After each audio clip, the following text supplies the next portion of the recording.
अस्सलाम वालेकुम। तो कैसे हैं आप सबका वेलकम है मारिया की किचन में। आज मैं लाई हूँ दूध वाली सवैयाँ जो मैं गुड़ में बनाऊंगी। ठंड के हिसाब से बहुत ही मज़ेदार ये सवैयाँ बनती हैं खाने में। गुड़ में दूध में नहीं पकाऊंगी, उसे कैसे शामिल करूंगी आप आगे रेसिपी में देखिएगा। चले जी चलते हैं बिना देर किए हम अपनी रेसिपी की जानिब। यहाँ मैंने 1 पावलर की सवैयाँ ले ली हैं, मोटी सवैयाँ ले ली हैं और ये ऑल पर्स का दूध ले लिया है। 1 केजी दूध है ये। मैं हमेशा ऑल पर्स में ही मीठा बनाती हूँ, ये मैं आपको बार बार अपनी रेसिपी में बता चुकी हूँ। बहुत ही अच्छा डिज़र्ट बनता है। यहाँ मैंने मक्खन ले लिया, मक्खन मैंने 50 ग्राम ले लिया और हाफ कप जितनी मैंने ये क्रीम ले ली है। ये क्रीमी सवैयाँ होंगी बहुत ही मज़ेदार। और यहाँ मैंने किशमिश ले ली है इतनी सी और 5 अदद मैंने इलायची के दाने ले लिए, उनका मुंह इस तरह खोल दिया है। आप चाहें तो इलायची पाउडर भी शामिल कर सकते हैं। और यहाँ मैंने 1 पाव गुड़ ले लिया है इस तरीके से। चले जी अब आगे क्या करना है मैं आपको दिखाती हूँ। सबसे पहले हम बनाएंगे गुड़ की चाश। यहाँ गुड़ मैंने इस कढ़ाई में शामिल कर दिया है और यहाँ मैं तकरीबन 1 कप पानी शामिल करूँगी और इसका चाश पकाएंगे। इसे थोड़ा मिक्स कर देते हैं। मीडियम टू लो फ्लेम पर मैं इसे पकाऊंगी, हाई फ्लेम पर नहीं पकाऊंगी मैं इसे। और अब इंतज़ार करते हैं कि हमारा चाश बन जाए। चलेगी यहाँ हमारा चाश भी बन चुका है और अब मैं इसे साइड में किसी और बर्तन में निकाल लेती हूँ। और यहाँ वही कढ़ाई मैंने ले ली है और इसमें मैंने मक्खन को सुट दिया है और ये मक्खन जो हमारा पिघल चुका है। और अब हम इसमें सवैयाँ शामिल करेंगे। इनको मैं ड्राई रोस्ट करूँगी। अगर आपकी रोस्टेड सवैयाँ हैं फिर भी आपने ये तरीक़ाकार करना है। वैसे तो इस रेसिपी में देसी घी शामिल होता है, वो मेरे पास नहीं था तो मैंने इसमें मक्खन ही शामिल कर दिया। अब इसको मैं रोस्ट करती हूँ और फिर आपको दिखाती हूँ।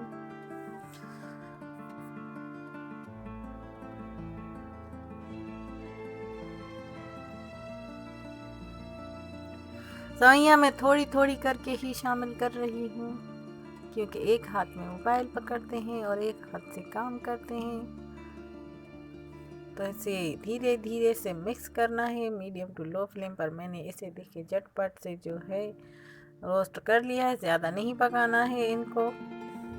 और अब हम चलते हैं आगे आगे। वही कढ़ाई में लूँगी दोबारा से और इसमें मैं दूध शामिल करूँगी जो मैंने आपको दिखाया था। 1 केजी दूध है और यहाँ हमारी लाइट चली गई थी और फिर मैंने थोड़ी देर बाद रेसिपी बनाई थी जब लाइट आ चुकी थी।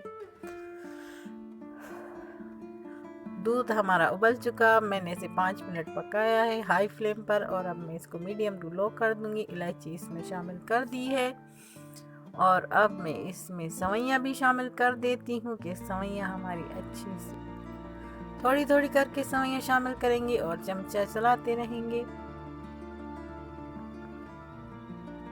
फिर से मैं इसमें थोड़ी सी और सवैयाँ शामिल कर देती हूँ। ये जो आपको येलो येलो नज़र आ रहा है इसमें ये मक्खन है जिसमें मैंने सवैयाँ रोस्ट की थी। बहुत ही ज़बरदस्त ये रेसिपी बनती है और आजकल तो बहुत ठंड है, बारिशें हैं, तो आप ये रेसिपी ज़रूर बनाइएगा और इसे गरम गरम ही खाइएगा। बहुत ही मज़ेदार सी क्रीमी गुड़ वाली सवैयाँ बनती हैं। अब इसको पकने के लिए छोड़ दूंगी, ये पक जाएं। सवैयाँ हमारी पकना शुरू हो चुकी हैं पर इसे अभी थोड़ा और गाढ़ा होने के लिए मैं छोड़ूंगी। फिर उसके बाद मैं इसमें क्रीम भी शामिल कर दूंगी। सवैयाँ मेरी रेडी हो चुकी हैं और दूध भी गाढ़ा हो चुका। इसमें मैंने किशमिश शामिल कर दी है और अब मैं इसमें क्रीम भी शामिल कर दूंगी। बहुत ही झटपट से ये रेसिपी बनती है और उतनी ही मज़ेदार होती है ये, आप ज़रूर बनाइएगा। इसे मिक्स कर देंगे। फ्लेम मैंने बिल्कुल लो कर दी है। सवैयाँ अब हमारी रेडी हो चुकी हैं, बस इसे मैं कुछ देर ही पकाऊंगी फिर इसको जो है हम डिश आउट करेंगे। और अब मैं इसमें शामिल करूंगी जो गुड़ वाला चाश हमने बनाया था, वो हमको बिल्कुल एंड में शामिल करना है। पहले गुड़ में नहीं दूध पकेगा।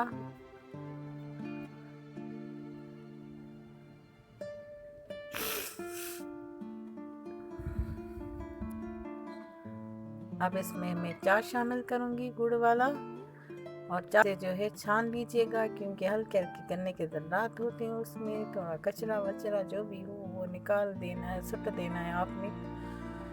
थोड़ा थोड़ा चाश करके शामिल करेंगे और इसे मिक्स करते रहेंगे।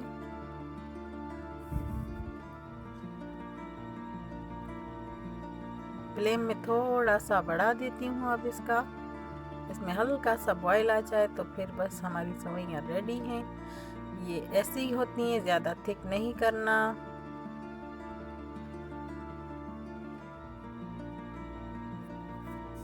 और अब मैं आपको दिखाती हूँ मेरी यम्मी सेवइयाँ जो मुझे बहुत पसंद है। आप ज़रूर ट्राई करना एक बार ये रेसिपी। चले जी, यहाँ देखिए माशाल्लाह हमारी जो है सेवइयाँ रेडी हो चुकी हैं। अब मेरे पास थोड़े से कोने में छुपे हुए बादाम पड़े हुए थे, वो भी मैं इसके ऊपर सुट देती हूँ। आपको जो भी ड्राई फ्रूट अच्छा लगे आप ज़रूर इस पर शामिल कीजिएगा। और अगर आपको मेरी ये रेसिपी अच्छी लगी तो आप मुझे कमेंट में ज़रूर बताइएगा। और अब मैं लेती हूँ इजाज़त। अपना और अपने प्यारों का ख्याल रखिएगा, ढेर सारा ख्याल रखिएगा। मुझे अपनी दुआओं में ख़ास याद किया करें, मेरी सेहत के लिए दुआ किया करें, मुझ पर जो मुश्किलात हैं उनके लिए दुआ किया करें। अल्लाह पाक मेरे लिए आसानियाँ पैदा करे। ये देखिए कितनी प्यारी सी लग रही हैं सेवइयाँ। सोचिए ये खाने में कितनी मज़ेदार होंगी और इसे आप गर्मा गर्म ही खाइएगा।